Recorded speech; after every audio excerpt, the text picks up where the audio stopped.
मराठवाडा विदर्भासाठी नाही, कोकाटे सुडासाठी कोर्टात। पिकं गेली, गुरं मेली, पण माजी कृषी मंत्र्यांना रमीची पडली। माणिकराव कोकाटेंकडून रोहित पवारांविरोधात मानहानी। माणिकराव कोकाटे राज्याचे माजी कृषी मंत्री आपल्या वकिलासह नाशिकच्या कोर्टात पोहोचले आणि रोहित पवारांवर मानहानीचा दावा दाखल केला। प्रकरण कुठलं तर रमीचं।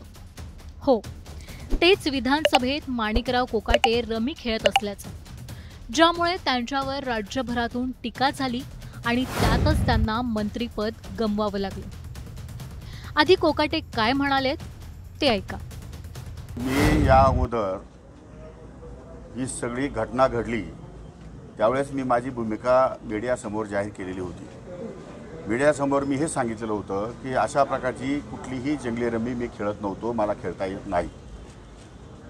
त्यामुळे त्यानंतरही सन्माननीय विधानसभा सदस्य रोहित पवार यांनी ट्विट करतच राहिले आणि त्यानंतर मी माझे वकील श्री मनोज पिंगळे यांच्यामार्फत त्यांना नोटीस पाठवली की अशा प्रकारचं कुठलंही कर्तव्य मी केलेलं नसताना सुद्धा तुम्ही माझी बदनामी केली आहे। शेतकऱ्यांमध्ये बदनामी झाली आहे, माझ्या पक्षामध्ये बदनामी झाली आहे, माझ्या पक्षाच्या नेत्याची बदनामी झाली आहे आणि पर्यायाने माझी सुद्धा बदनामी झाली आहे। माझी इमेज आणि माझी प्रतिमा ही तुम्ही समाजामध्ये डागाळलेली आहे आणि अशा परिस्थितीमध्ये तुम्ही आमची माफी मागावी अशी मी त्यांना एक नोटीस पाठवली। परंतु त्या नोटिसीची त्यांनी कशी खिल्ली उडवली हे मीडियाला संपूर्णपणे माहिती आहे। मग अशा परिस्थितीमध्ये माझी बाजू मला राखण्यासाठी आणि माझी बाजू लोकांसमोर मांडण्यासाठी मला कोर्टामध्ये फिर्याद करण्याशिवाय पर्याय नव्हता आणि त्यामुळे मी या ठिकाणी कोर्टामध्ये फिर्याद केली। प्रश्न माणिकराव कोकाटेंनी फिर्याद करावी की नाही याचा नाही, प्रश्न आहे सध्याच्या वेळेचा, ज्यावेळी राज्यात ओला दुष्काळ आहे। पीकच काय, शेत जमीनही खरवडून गेली, गुरढोरं मेली, घरं पडली। त्यावेळी सगळ्या आमदार, खासदार आणि नेत्यांनी शेतकऱ्यांसोबत उभं राहणं गरजेचं आहे। तिथं माणिकराव कोकाटेंना विधान परिषदेत रोहित पवारांचा कुठला माणूस असे फोटो काढतो आणि लोकांपर्यंत पोहोचतो हे शोधायचंय आणि त्यासाठी पोलीस तपास करावा अशी मागणी ते करतायत। बरोबर आहे की ही गोष्ट खरी आहे। जर रोहित पवार हे विधान परिषदेचे सदस्य नाही आणि त्यांना मध्ये येण्याची परवानगी नाही, तर मग हा फोटो कोणी काढला नेमका आणि हा फोटो जर कोणी काढला असेल तर त्याचे नाव काय आहे ते अद्याप गुलदस्त्यामध्ये आहे। त्याची चौकशी पोलीस डिपार्टमेंट मार्फत सुरू आहे। पण या संदर्भामध्ये रोहित पवारांनी ते जाहीर केलं पाहिजे की त्यांनी फोटो कुठून मिळवला, म्हणून कसा मिळवला, कुठून मिळवला आणि मीडियाला कसा सादर झाला आणि मीडियामधून या ठिकाणी संपूर्ण लोकांपर्यंत कसा पोहोचला याची इत्थंभूत माहिती त्यांनी त्यांच्या जबाबामध्ये या ठिकाणी नोंदवणं आवश्यक आहे। माणिकराव कोकाटे कुणी साधे आमदार नाहीत ना नवीन राजकारणी आहेत। कृषी मंत्री राहिलेले कोकाटे नाशिकच्या सिन्नर विधानसभा मतदारसंघातून तब्बल 5 वेळा आमदार राहिले। त्यामुळे त्यांना शेतकरी किती अडचणीत आहे, राज्यात काय परिस्थिती आहे याची चांगली जाण आहे। त्यातच जे प्रकरण आता लोक विसरलेत, ज्या जखमेवर खपली चढलीये ती खपली ते बरोबर अशा वेळी खरवडून काढतायत जेव्हा शेतकरी पुराच्या संकटाला तोंड देतोय आणि अशा वेळी काढलेल्या या खपलीला तोंड फुटलं तर पुन्हा एकदा कोकाटे ट्रोल होऊ शकतात याची कल्पना त्यांना त्यांच्या जवळच्यांनी द्यायला हवी। नाहीतर एक चूक आपण केलीच नाही हे सिद्ध करण्याच्या नादात ते नव्या चुकीला बळी पडतील एवढंच। तुम्हाला काय वाटतं? आत्ताच्या वेळी कोकाटेंनी पुन्हा रमीचा मुद्दा काढणं आणि पत्रकार परिषद घेणं गरजेचं होतं का? आणि आता कोकाटेंनी काय करायला हवं होतं हे तुमच्या गावाच्या नावासह कमेंट करा आणि असेच माहितीपूर्ण व्हिडिओ पाहण्यासाठी टाइम्स नाऊ मराठीला सबस्क्राइब करायला विसरू नका। सेक्शन 499 500 प्रमाणे पनिशमेंट व्हावी, याच्यामध्ये बदनामी झाली। बदनामीचा परिणाम काय झाला आपण सगळ्यांनी बघितला आणि जी गोष्ट केली नाही त्यासाठी संपूर्ण महाराष्ट्रभर बदनामी झाली आणि आम्ही त्यांना कायदेशीर नोटीस दिली होती। त्यांनी जर कायदेशीर उत्तर तसं दिलं असतं तर कदाचित हे यावर पण लागलं नसतं।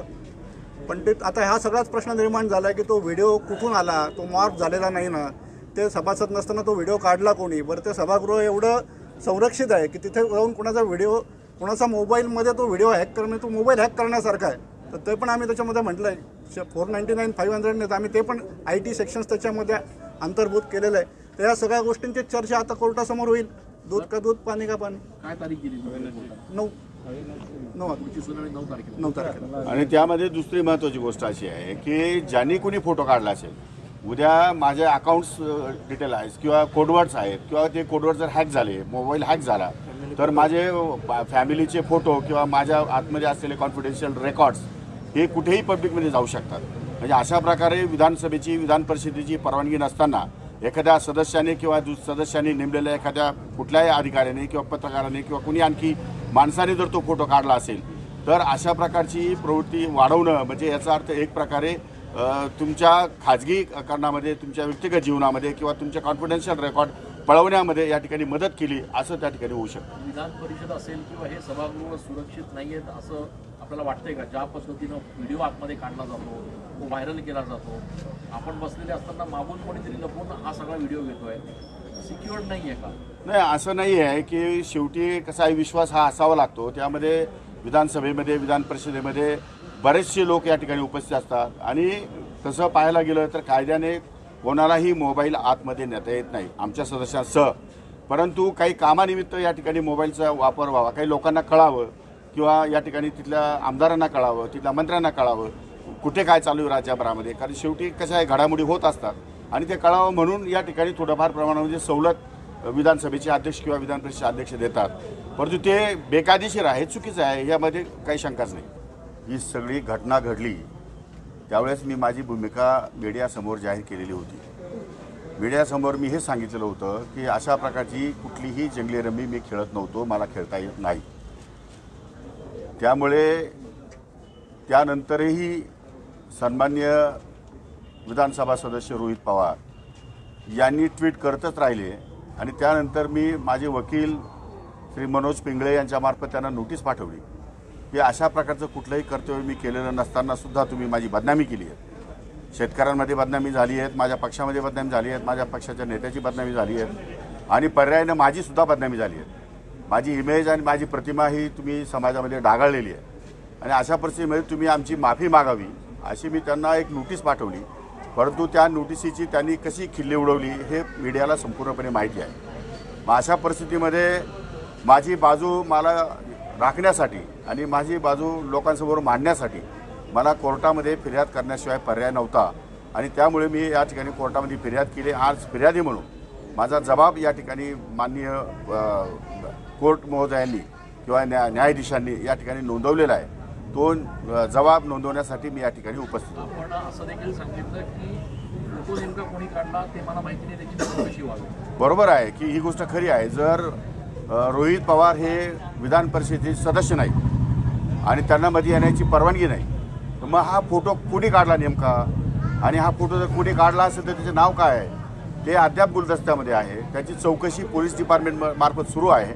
पण या संदर्भामध्ये रोहित पवारांनी ते जाहीर केलं पाहिजे की त्यांनी फोटो कुठून मिळवला, म्हणून कसा मिळवला, कुठून मिळवला आणि मीडियाला कसा सादर झाला आणि मीडियामधून या ठिकाणी संपूर्ण लोकांपर्यंत कसा पोहोचला याची इत्थंभूत माहिती त्यांनी त्यांच्या जबाबामध्ये या ठिकाणी नोंदवणं आवश्यक आहे.